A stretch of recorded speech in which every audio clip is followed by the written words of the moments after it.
making sure that they can stay as high up in the standings as they can when it comes to the playoffs. Soon we'll know the next battleground. I know what it is. I did it again. I did it too, so you can't even like throw out the question. It turns out I know the map. It's going to be Tomb of the Spider Queen is where we're going for game number 3. I don't know if we actually have that graphic up. We, in fact, do. Surprisingly enough, it is going to be presented to us by Naventic. That was sarcasm for those who didn't know, because Naventic's brought us to every single map so far, and they have very much been the North American team that is now all in on map pick. It's all about those maps. They're switching their focus. They're the only NA team, that is only picking Battlegrounds now whenever they lose. I don't know exactly what to make for this, but the most important thing for Naventic is they're doing whatever they believe is the best thing for them to prepare for the Crucible. Honestly, that's one of those things where I personally don't know what's right and wrong. I think it's a case-by-case type deal, right? And I can't speak objectively because I don't work with those players directly, but I'm just glad that it's different. That really, for me, I know that sounds really weird, but for instance, all of last year, Competitive Heroes, North America was like, if it's not working, just keep doing it, right? And so and even if it's crazy, I can always appreciate that more than just banging your head against the wall, hoping that it breaks before your head does. Well, the draft will be starting up very soon. We know we're going to Tomb. We've seen some double support here occasionally, although that trend hasn't felt like it's hit NA as hard as maybe some other places. Yeah, it's kind of like at international events when we talk to the players and we go, what's going to happen? And always there's like 3 strategies thrown out. Strategy 1 almost always sees play. Strategy 2 sees almost no play. And strategy 3 from time to time. We're like, what happened to strategy number 2? And they're always just like, I don't know, nobody played it. You know, it's just, who knows? Everybody agrees that it's good, but nobody picks it. Yeah, it's shown up a little bit in China. I don't think at all in Korea, but to me, that doesn't scream Korea at all. Korea's double support. Actually, I have a conspiracy theory on why double support doesn't work very well in Korea. You do you, and then I'll do me. Koreans are way better at initiation, and that is a large region. They're not only efficient with their initiation and starting fights. For instance, they play Tyrael forever. They can initiate with Tyrael. That's really hard to do. They're very good at starting fights all at the same time, going very quick. That's why they're efficient in their fighting, and it's just like, oh, well, the whole team's dead. And that is a large reason why double support fails. Because yes, they do have counter momentum measure number 1, but in NA and EU, we're less effective in our initiations, which then causes that sustain over the long run fight being effective. You do have 2 countermeasures with counter momentum support ult 1 and support ult 2, but that's as far as it goes. Past those, you'll easily get wiped, and that's why I feel like it's less common in those regions. For me, and it may be honestly part of the same issue, is that Koreans are far too rigid with roles. You might be right, but So I also know that China and Korea also approach the game very differently. So at least when it comes to there are no roles in the same sense. I mean, obviously I don't get to speak language, so maybe I'm slightly missing the translation I was given. But according to them, it's more a frontline backline than it is you're a support. It is. It's like you're either backline number 1. That's true, but backline number 2. at the same time, it's not like you ever see. It's still always Hyde playing Rhaegar. It's still always Hyde playing the support. They have their supports and they have their kind of roles, but a lot of their philosophy on comps, when the overarching view is how many frontliners and how many backliners. Is the general consensus. So that could come into play as well when it comes to, you can't have that many backliners, or at least if they categorize supports as different, you have backliners, frontliners, and supports. 2 supports, you always need double frontline. It just doesn't equal the perfect composition math problem they built.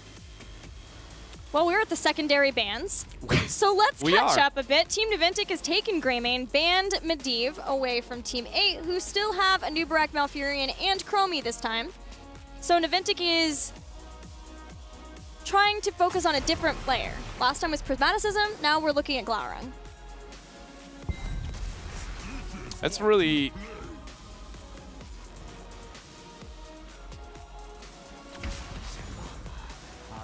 Gilly? I need help. Stitches wants to play. Who's the Kel'Thas player? I need you to call it before we know. Please. Zuna. Is it? I think so. All right. We'll find out. Definitely not Tyrande. Well, I got so behind writing this down. Okay, so what do we know? Standard, not standard. Okay, so there, Naventic is drafted. The Stitches, Kael'thas, Tyrande, one shot, one kill, while Ragnaros is kind of doing his thing, buying time, and also being the representative in the solo lane. A good solo, an absolutely dominating 4-man. As long as they end up landing the, the hooks or the gravity lapses are going to be the most important thing there. Greymaine's just there to get the damages out. Whereas Team 8, they've got the Anubarak Mouth, Leo. Leo can do well into the 1v1. Their 4-man is going to struggle, but it's going to be Poke City. I mean, this is the best draft I think Naventic's had so far. I don't hate it at all. And that's when, and there's a Stitches, and I'm saying that, that's pretty hard to admit, but it is. It is big impact playing Kael'thas. I didn't see, but that makes me think that Zuna's going to play Rag because Tomster will play Greymane. Okay, so then I was wrong. If Zuna is the Ragnaros player, maybe not because, again, you got to look at more and more games. But according to what I had said on the Volley game and how that had played out, I would be wrong. If had he to is. be Tassadar. They would have had to put him on the KT. And if he was on the KT, then I'd be like, it's the impact he wants to carry. But nope, trust here for Naventic on the Tomb. And it's the best shot I think they're going to get. I don't know if I'm sold on it. Like, anytime there's a Stitches, I'm probably going to be like, seriously, another Stitches? But it is, it's a lot better than what I thought we would see for how crazy of a pick that is. Well, there's so much follow-up for a hook. It comes down to B-Kid, as it often does when it is these hook combinations. But again, Stitches was buffed. He has more health. He has more regen. And his slam does more damage. Yeah, he's got a lot more damage. The damage is not going to be a problem. If they get a pick, they are going to die. Yeah. They've got Tyrande. They have Kael'thas too. It's down to the hooks. It's down to the hooks, the setup there coming out from them. And then out of Team 8, it's Chromie being safe with positioning, never getting caught. Lunara actually is a weird one in the sense that, in theory, she should never be hit by a hook, especially with Fishing Hook because the distance, but then Fog of War. Either way, it's more of a skill matchup. Her movement speed should be able to help with that. And she also has Leaping Strike to be able to get out. After that, Leoric should never be hit, Nubarak can get out, and Malfurion has Ice Block. So Chromie technically can get timeout, and Malph's Ice Block is a unfair argument as well, but everybody else should be good. So it's Malph and Chromie. Those are the two late game that have to avoid hooks. Yeah, still, because Ice Block is a long cooldown. Yeah. We saw that doesn't always work in banking on your Ice Blocks. Well, here we go. The Stitches kill comp for Team Naventic to lead us into game number 3 on Tomb of the Spider Queen.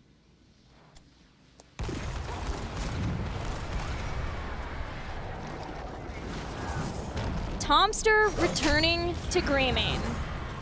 So Zuna's going to be the Ragnaros, and big impact the Kael'thas. My eyes, honestly, this game is all about KT. It's Big E. He's going to have exactly that, aptly named Big E. He's going to go for the Mana Addict there at 1. I'm not gonna like what I'm about to do to you. Okay, calm down, Chromie. That was inappropriate. Jesus. Like, You're not gonna like what I'm about to do to you. Okay. okay, Let's not. calm down there. Glowering playing Lunara this game. That was the first time. That's the first voice line I have heard in all of 2.0. Because Yeah. again, I play without audio. Oh, wow. Well, I play without the voice lines. Any voice in the game, I don't play. You don't play with Brightwing Announcer? I don't play with any announcer. I don't even play with, like, when Uther gets compliments for healing my allies well. I don't even hear that. I just do only in-game audio. Sorry, it's one of those things where it's like I used to put a lot of value. I still do, but especially in competitive, into audio cues. I think they're really undervalued. Good hook, no follow-up this time. Gravity Lapse, Living Bomb. Do some damage to Yoda, but Yoda and Justing are going to be the targets trying to soak up the hooks away from Prismaticism and Buds. I want to see... Man, this is... I actually really would like... There's a weird thing happening with the trade-off of Chromie specifically with Mobius Loop versus Dragon's Eye. Do you have a preference of one that you would like to see in this game, or not really?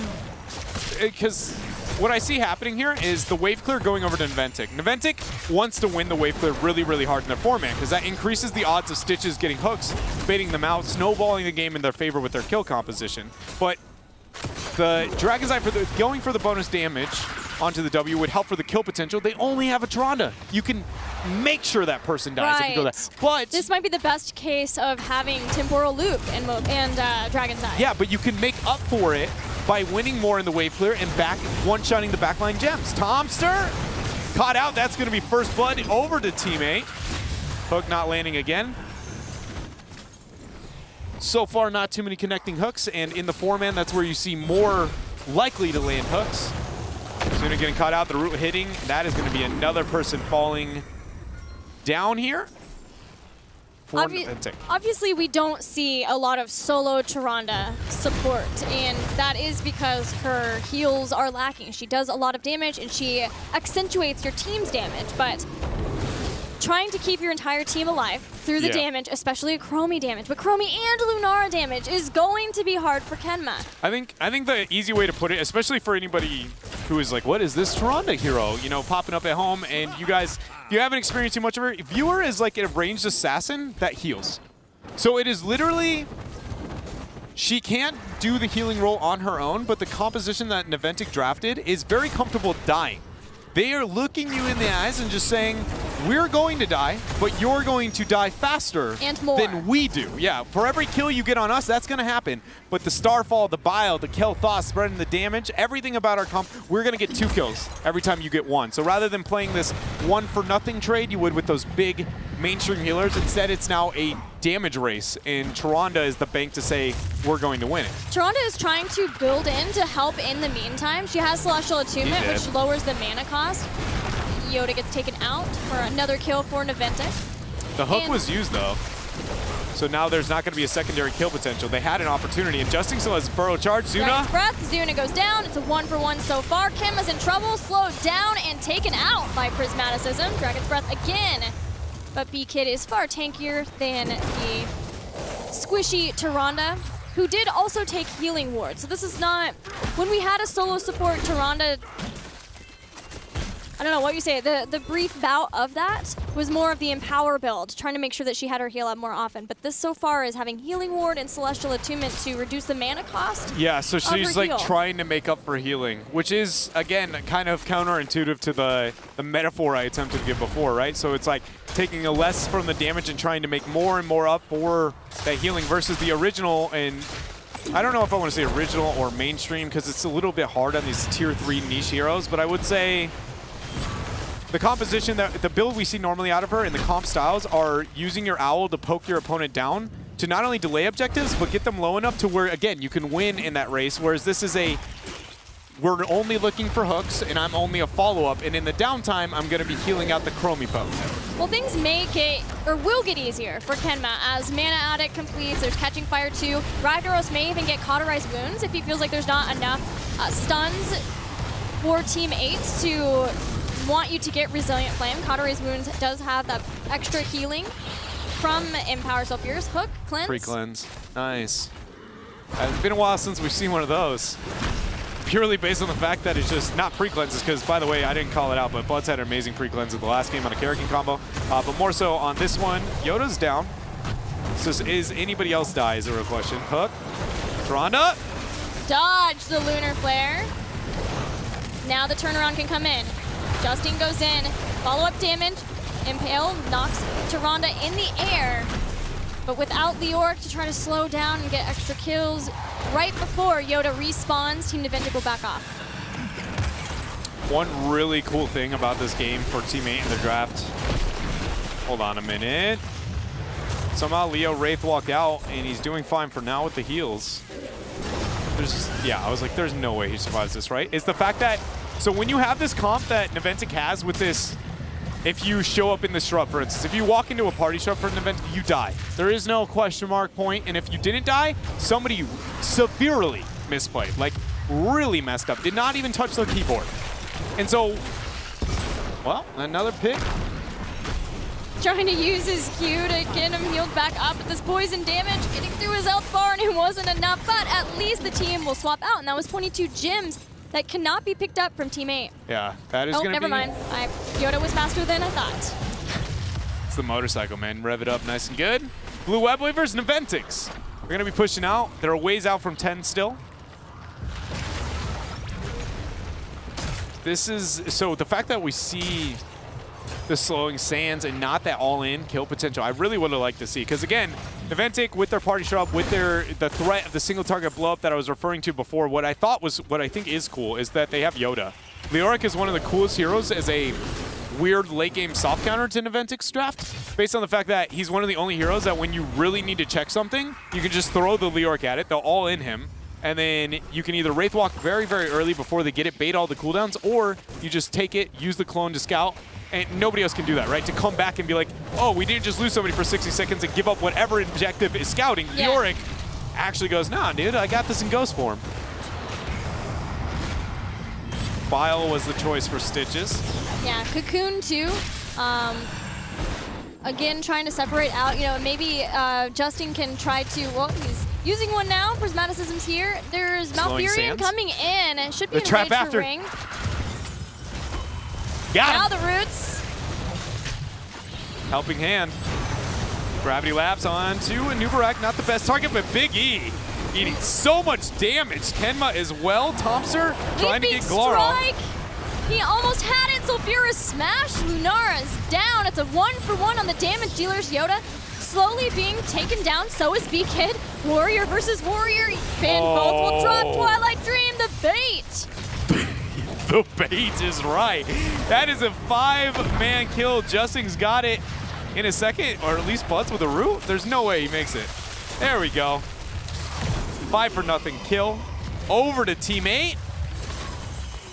Fully gaining an advantage for the first time in this game. It's been a bit of back and forth, more so than in some of the others. But that's the first like dominant opening to that team fight. And I thought for a moment that with the beautiful kiting Naventic had in that fight, they may have a slimmer of a shot. Because they do not want to be initiated on. Anytime you see this style of composition from Naventic, it's just that they want to be the initiators. They never want to get initiated on. Tyrande can't support it.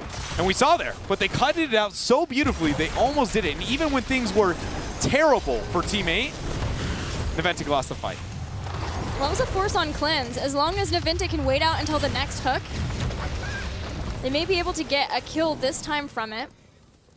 Since cleanse had to be used there to save Prismaticism, and the timing of abilities shows that this is something that Naventic are having a lot of communication at. Probably have been trying to practice and bring this one out, because how perfectly they did have Lunar Flare as soon as it landed on top, and then Gravity Lapse after that to try to get the stun for as long as they could to get the kill. Now though, there's Ice Block for Zuna. Good night. Malfurion. Cocoon.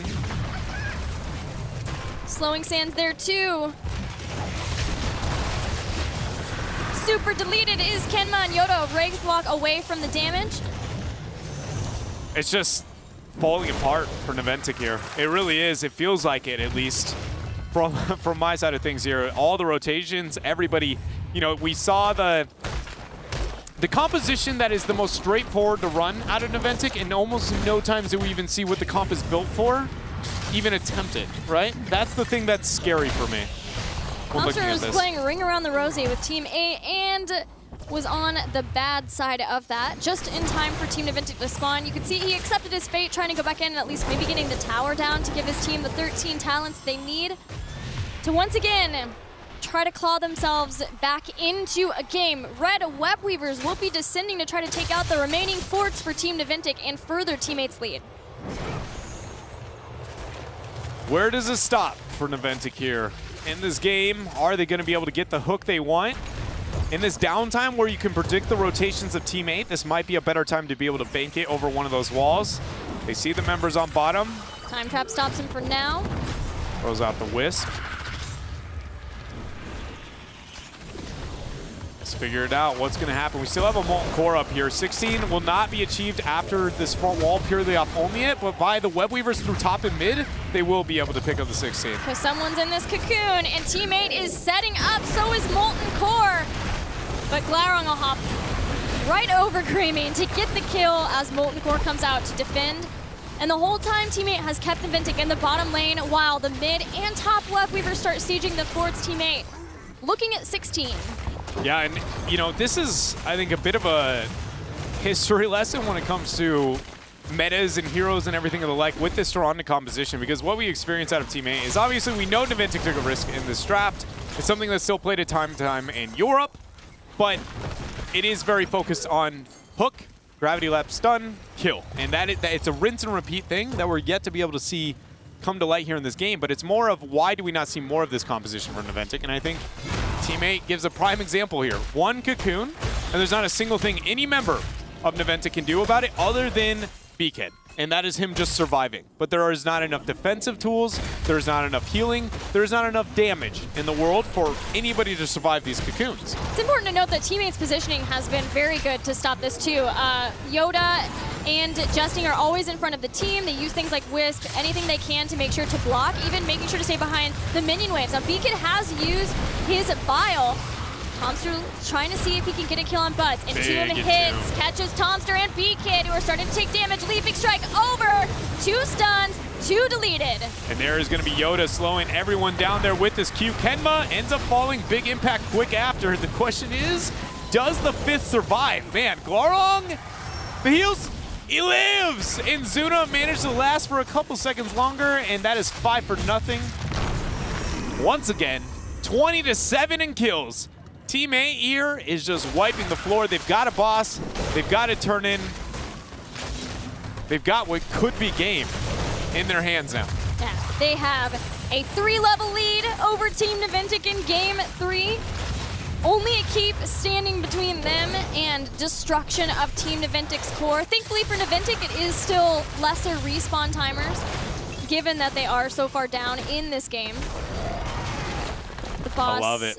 Yeah, holding off on the boss just until the turn-in point too. Yeah, so what this is doing is essentially we know the timing between the web weavers, the delay, but the web weavers themselves with the boss, they're making sure they stack perfectly. What this says is Teammate wants to win the game right now because the boss and the web weavers, either one of those iterations was a free keep. Stacking the two together says, and going way out of your way is like, we're not stopping there. We're getting 3 of you are going to die here, and the rest of us are going to look to win the game. Just to even question if he wants to burrow charge over that wall. He's checking in to see if maybe Stitches was hiding there for a hook trap for his teammates too. To watch out for those nooks and crannies. Even with the specific timing that Teammate made happen, this boss took a lot of free damage. The Web Weaver is not going to be taking those though. So Starfall down. Starfall down. Molten Core is still a thing. Ragnaros is shown on mid though. So we'll see what they do with this as they move up here to the keep. Beacon looking off to the side for another hook. Just hoping that one kind of falls onto his lap as the bottom Web Weaver still very much alive. Look at Zuna flanking. Oh, the Molten Core. Oh, the Molten Core. My goodness. Here he goes. Leaping strike goes over it. Now swing dodged by Ice Block. Can Teammate get out? Yoda's already gone down. Cocoon caught, big impact, but now Teammate in full retreat away. Sulfura smash. Dodge from Team 8 as they bring down Ragnaros. They will gladly sacrifice a Leorc as long as they don't lose any more. Clint gets Justing. And Toms are going in for that pick. Glorong getting the final finish. The Twilight Dream sealing the deal on 3. And with the bottom Web Weaver getting that bottom keep and still healthy, big impact dying to what could be the poison here. I wouldn't be surprised if they go for game. They still have so much opportunity to end this, or at least triple keep something. Teammate, oh, they're going through top. They had to sidewall if they were going to end. They had to sidewall mid and then move up. I don't think they can do this now, especially with Bile in 17 seconds. Well, it's 30 seconds until Kael'thas is back. Bile in 15. Team A, all the members are on the core as they step in. Shielding still there. The Time trap stops Ragnaros, Buds. That Entomb, that's what they needed. As long as they can kill Zuna. There it is. Now they need to make sure they have to worry about Greymane. Bile's going to come out, doing a lot of damage onto these members. Cocoon hits 1, 77. 2. Stitches is out, no tank. Kenma is just going to get destroyed by all the members of Team 8. The core is at 67% and falling. They'll take down Tomster. And with enough kills, even though Kael'thas spawns, and he's one of the best at being able to defend Team 8, are able to get a convincing victory over Team Naventic. 28 kills to 8 in Game 3. And even at the very end there, Teammate did such a good job. We talk about their positioning, the safety that they had the entire game, so no Stitches hook combo could ever happen. But the final seconds of that game were still maybe the prettiest part of that whole game for Teammate, at least for me, just because, again, I talked about they need to get picks. They don't necessarily win the game right there. So the first person that comes out, they all into focus and get a pick. Then the next member that moves out by themselves, nobody was on the core. There was no question because it would take is one member of Naventic go out, take a little bit of distraction off the core, go back, heal up, and 2 members come out, get 1 pick. That game is not won there. Yeah. And they just did everything right. They did everything together. Yeah. the calls were instant and they were followed instantly by every single member. And that, again, shows us why Team 8 has been in the top of the standings of North America for so long, because they have been that way since the start, and it's only gotten stronger, and it all comes down to Glaurung's calls. He drops a portal, everyone's through and together. They always stand as a unit. Yeah, and that hive mind thought process is a lot of the reason for the success of Team 8, very much so. You know, that it doesn't matter the call, as long as the call is made, everybody commits, and the rate at which they commit to it in itself is something that gives them the upper hand.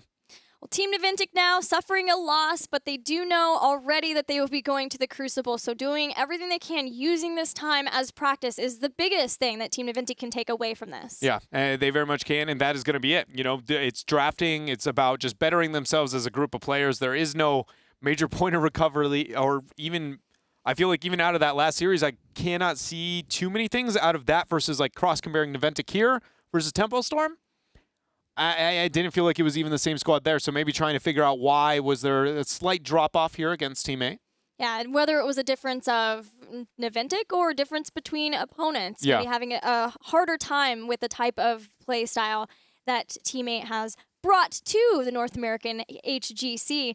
It's great to see Team 8. Obviously, they have made whatever shifts they needed to make to be able to right the issues that were plaguing them at the beginning of Part 2. They look like a very strong contender when we start to look at playoffs for the mid-season brawl. Yeah, they very much are going to be, right? I mean, right behind whoever is not first is really what it comes down to.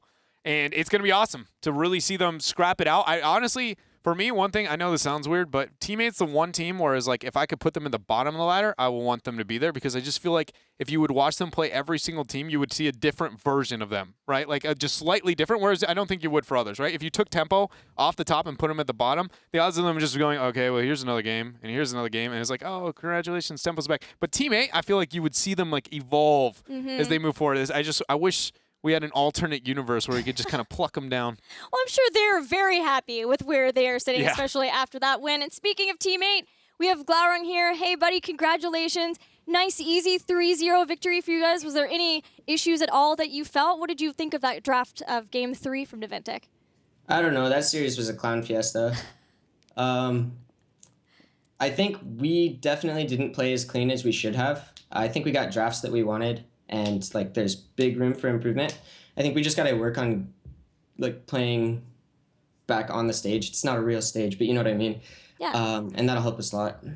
Well, I would love to ask you guys about your priority of Chromie, because you guys are playing obviously more Chromie than anybody else. Is it because Prismat is obviously amazing with Chromie, or is it something about Chromie herself that you guys feel is stronger than maybe other teams give credit to? Honestly, I think Chromie's really strong, but with the Rag becoming like kind of lesser of a hero, Priz started saying in scrims he wanted to try other heroes, and his Chromie compared to like every other Chromie I've played against or played with is just insane. So I think Chromie's a strong hero in general, but Priz has such a high hit percentage on the abilities, so it's just like a win-win. With the nerf to Ragnaros that you were kind of referring to before, there seems to be a minor shift in your guys' roles that you're filling itself, with Yoda moving over more towards the Leoric. And I just wondered, do you guys view this as a major strength? Does everybody kind of flex a little bit on everything? Or do you view it like you need to kind of hone those roles in a little bit more, especially if you guys end up qualifying for an international event? Right now, we just kind of like draft what we think is good, and then after the draft is done, kind of delegate roles. But yeah, I think right now we are pretty comfortable with putting Yoda on more of like a split push oriented hero. He's got a good game sense for that style of play.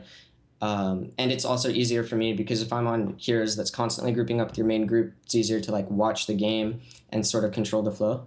So I guess that's like my thought process, but we could still be mixing things up. I honestly don't know what hero I'm playing every single draft. Yeah. All right. Thank you. Glau, you guys are pretty set in your position and standings. We know that you guys will be fighting for the second spot at the mid-season brawl. So how important, I would love to hear from you guys, is it that you guys get to go back to an international stage and represent North America at the mid-season brawl? That's the only thing as a team we care about right now. We pretty much need to make it to Sweden. It's like top on everyone's priority list. Everyone is putting in tons of hours. I think we're hungrier than we ever have been as a team, and it's a good thing. So yeah, we're going to be giving it our all. Well, it's amazing to hear. I wish you luck versus No tomorrow next weekend. Congratulations again, and good luck in the playoffs as well. Shout-outs before you go? Shout-outs to my team as usual. Like, we've been slowly getting out of our rut, and I think we're starting to get back into form. So shout-outs to my team and everyone who's been supporting us. Thank you, guys. Awesome. Congratulations. Thanks. Yeah, no worries. Teammate, it's cool to hear how important it is to them that they get to go to the midseason brawl, because the midseason brawl, it's going to be a heartbreaker for playoffs for every region. Maybe we look at Korea and it's pretty obvious who goes there, right? All 5 MVP Black, with only a little bit of doubt there. But then you look at Europe and, man, Team Liquid, they just lost to Expert. They're having a tough time. They lost to both Dignitas and Fnatic too. Looking back to things like Gamescom for them, it's rough to see, but it's also there's 3 amazing teams there that have been the big 3 at the top, and it's still awesome to see Expert finally make strides in what they've been working at for so long. And here we have teammate Gale Force Esports and Tempo Storm, and Tempo's just 1 series away from getting that top spot. So it's just crazy to see where everyone's starting to land for midseason brawl playoffs. Yeah, I agree, and I think looking at teammate under a microscope on that exact topic is actually kind of cool, specifically with Glorong, because he is one of the longest-standing players in all of North America. But for the group of players and the names that you put next to his for the duration and everything, he has by far some of the least experience internationally out of all of them, and the least amount of success. So, recently though, he has been representing North America even at our global championships, and he's been able to experience the last 2. And so if this one was to kind of be pulled away, I can only imagine thought process-wise, the drive and everything, because I feel like with the competitive mentality that guy has obviously shown for so long, just getting that 1 level up and then matching it twice to where it wasn't a fluke, it would be absolutely devastating if they didn't make it. Yeah, especially with their performance at the Western Clash, being the top performing team in North America there.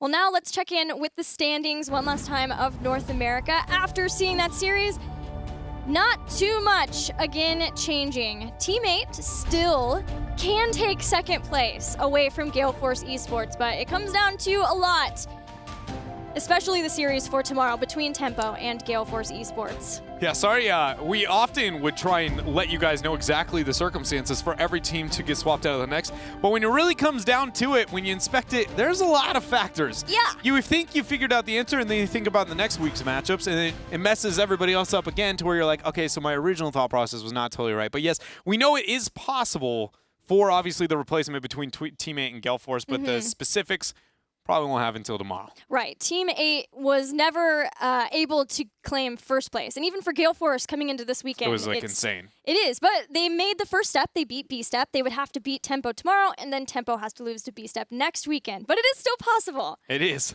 But a window. We do know that Team 8 will be fighting in the playoffs. It's just a matter of how many series they have to play. Speaking of tomorrow, man, it's going to be a good one. We will have the schedule up right now. Dread, there are so many series that I just I think what are the 2 teams to match up that I would love to see just randomly, an incredible matchup. Fnatic and Team Dignitas are at the top of that list. Yeah, they definitely are, especially for Europe specifically. Those would be my go-to to watch out of that region anytime that I can, but that's going to be followed up by B Genius versus Tricked Esports, and over here after that in North America, we've got Gale Force Esports versus Tempo Storm, number 1 and 2 seed, and again, that means a lot on who's going to finish first, and then Superstars versus B-Step. The last time Superstars and B-Step went head-to-head, it came down to 1 stage dive. 1 core, saved at 2%, the stage dive on that. I know that Superstars would love revenge over B-Step for that matchup. 2 just fantastic, awesome matches to watch in North America, 2 in Europe too.